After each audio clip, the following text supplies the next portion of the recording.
I sure am hungry. I guess I'm going to Pell for some food. The salad bar looks pretty good.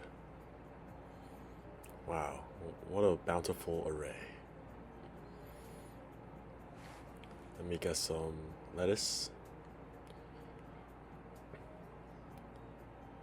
and some spring mix, and then some arugula,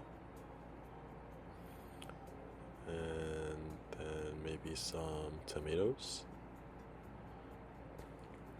and some cucumbers, and finally some onions. But what salad dressing should I use? That's a good question. On the topic of salad dressing, today we'll be looking at the partitioning of salad dressing, specifically how aromatic and acidic compounds move between the aqueous phase and the oil phase.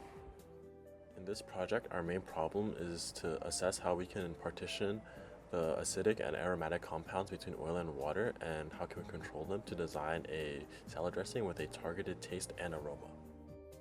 In this scenario, we model a typical homemade vinaigrette of 3 to 1 oil to water by volume, prepared by adding 100 milliliters of fresh lemon juice to 300 milliliters of olive oil, and we aim to see how much limonene, the major aromatic compound in lemons, and how much citric acid, the major sour compound in lemons, will end up in the oil phase at equilibrium. To further expand on the model, as previously mentioned, we use 100 milliliters of lemon juice and 300 milliliters of olive oil, and we assume that phases are immiscible and allowed to fully reach equilibrium, neglecting any micellulation or effects from any emulsifiers.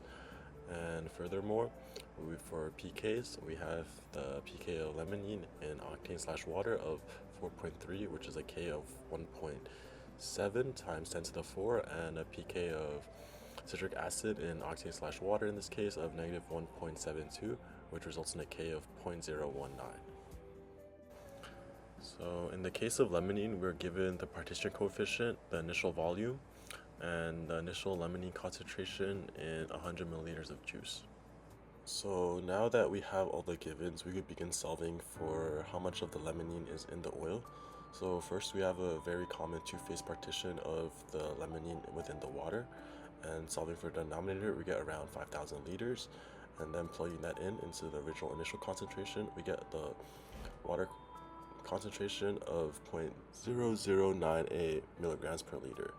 And using that, we can solve for the concentration within the oil by multiplying the concentration within the water by K, and then given this concentration within the oil, we can solve for what percent of the limonene moved from the water to the oil, and we get a result of 99.998%.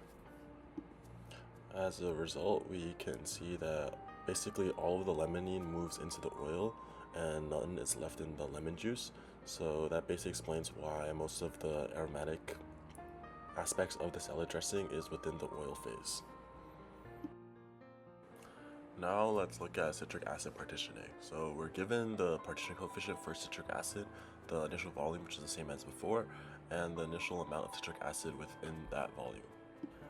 Now that we have the givens, we can do the mass balance, and for the first step, it's the same as before, except for now we're solving for the concentration of citric acid within the water, and we're using the partition coefficient for citric acid. And once again, once we have that value of 47.3 grams per liter, now that we have the concentration within the water, we can multiply that by a K to get the concentration within the oil. And after that, we can see that around 5.41% of the citric acid is partitioned into the oil, while 94.6% of the citric acid remains in the aqueous phase. And now we can see, as previously mentioned, around 94.6% of the citric acid remains within the lemon juice, while 5.4% is partitioned into the oil. And so this shows that most of the acid stays within the lemon juice, but a small amount is partitioned into the oil depending on pH and oil type. As previously shown, most of the sourness within the dressing comes entirely from the citric acid within the aqueous phase, because only the water layer on the lettuce can activate sour receptors on our tongue. So when citric acid dissociates, releasing protons and forming citrate anions, it drives our perception of sourness.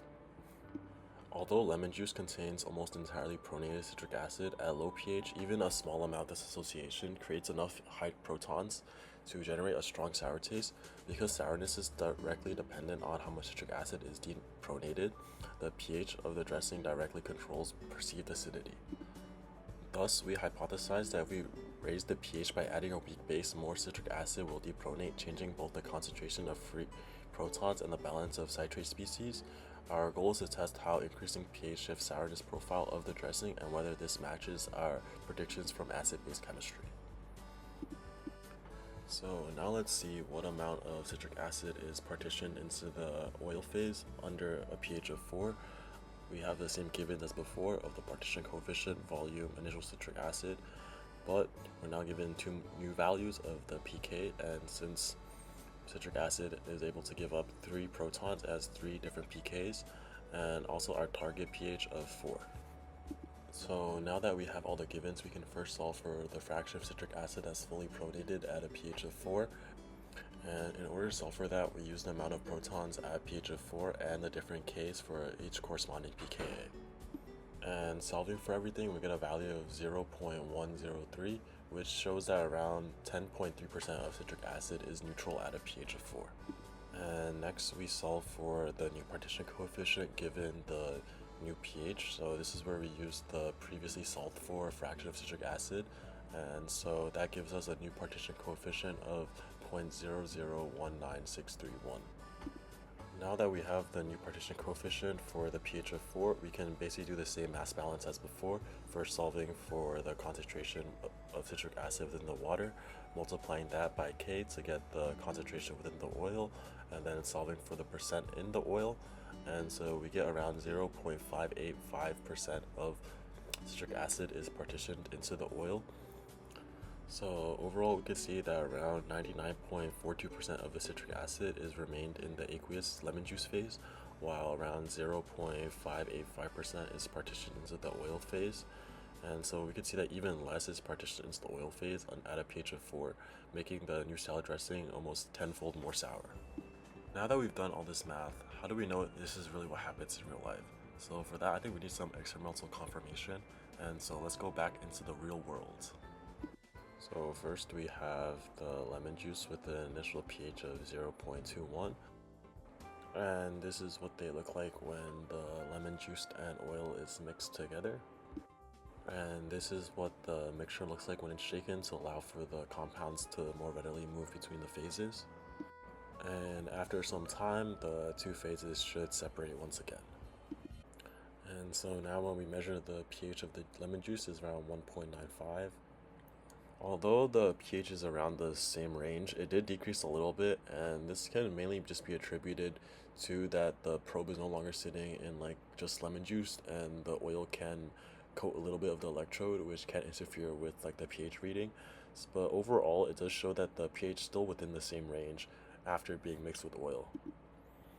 Now that we know that most of the citric acid stays within the lemon juice, next we're going to try to see, does the limonene move from the lemon juice to the oil? And obviously I am not going to do like mass spec, so another way to test for limonene is just for smell, and so I'm going to have my friend smell both the neutral olive oil and the limonene mixed olive oil. So now we're going to test, does the olive oil actually have limonene in it?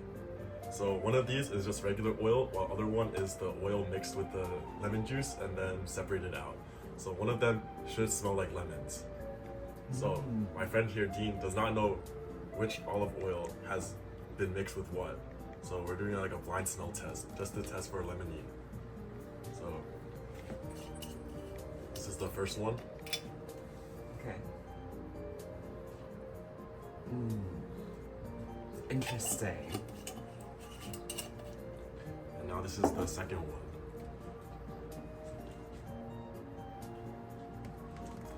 Wait, yeah. This is like very much more lemony, I would say. Yeah. So Especially compared to the last one. the limonene did partition into the oil. So going back to the lab, next we raised the pH of the lemon juice to a pH of 4, but however this did take a lot more base than we expected, and I think we could attribute that to like the lemon juice buffering out the base. Although we did not taste the lemon juice to see if it actually is 10 times more sour, this experiment does show how sometimes real world situations don't perfectly match our models. Now, coming back to the presentation, we found that the aroma, mainly limonene, is already pretty optimized, while acidity, which is citric acid dependent, can be more optimized depending on pH. So overall, we found that the sourness of your dressing is dependent on citric acid and how much of that is within the aqueous phase, and thus how sour your salad is going to be is dependent on how much of that water is on each of your leaves, and that sourness can also be altered by pH. However, our simple two-phase system doesn't account for the complexities of actual salad dressing, specifically emulsifiers such as mustard or egg yolk that create tiny oil droplets, and large interfacial areas that allow for oil and water to mix, which alter effective partitioning. Surfactants can even allow normally water-preferring molecules to mix with oil, and our model assumes two bulk phases at equilibrium, which is useful for just our prediction, but does not fully encapsulate the kinetic trapping, droplet size effect, or surfactant behavior. And finally, we have our references, and thank you for watching our video.